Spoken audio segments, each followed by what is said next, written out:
Or do I want to be the guy that's coaching people and helping people change their lives? And the immediate answer was very clear, coaching people and changing their lives. And I was like, okay, well, that feels like it's the path.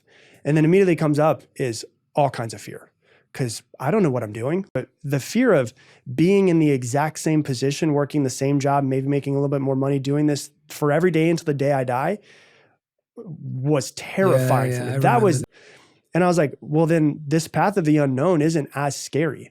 And so I might as well take this path of the unknown. And I'll be fully transparent. There was, I shared this on like one other time, I think. There was a moment in 2015 where I started the podcast in August of 2015. November of 2015, I was feeling like a whole lot of fear. And I was like, I might have to go back and work for someone else again. And it was just, fear was so in my head. And I was like, I got to go back to making money. I got a new house. I got a mortgage. I don't know how I'm going to do this. I'm not making any money doing this. My sister came out to me, and I believe, if you're silent, the messages are always there. If you're looking, the messages are always there. My sister, I was at her house, and she goes, hey, have you ever seen this box of Dad's stuff? And I was like, no. And she brought up, my father was an alcoholic. He passed away when I was 15 from his alcoholism. And she brought out this box, and it was like his glasses, it was a t-shirt of his, it was his watch. And the other things were a bunch of letters. My dad was in jail for a little while for multiple DUIs, and they put him in jail, and he would write letters to us.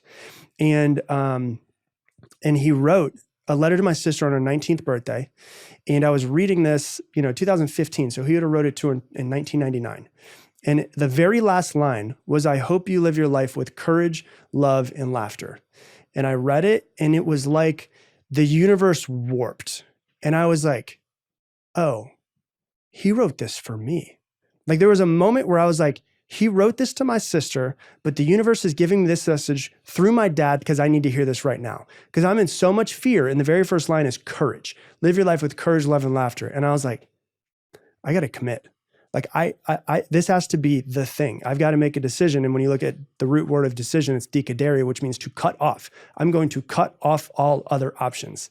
I'd heard like Will Smith say, there's no reason to have plan B because it distracts from plan A. Like, it's got to be the thing. And I was like, oh my God, I got to commit to this thing. I can't have any more feelings of like, I'm going to go back to working for someone else. Like, this is my life path. I'm either going to succeed at it or I'm going to die trying. And I was like, I don't know what to do. I was like, I'm going to get this tattooed on my arm. So I literally have, live your life with courage, love, and laughter tattooed on my arm. My very first tattoo I ever got.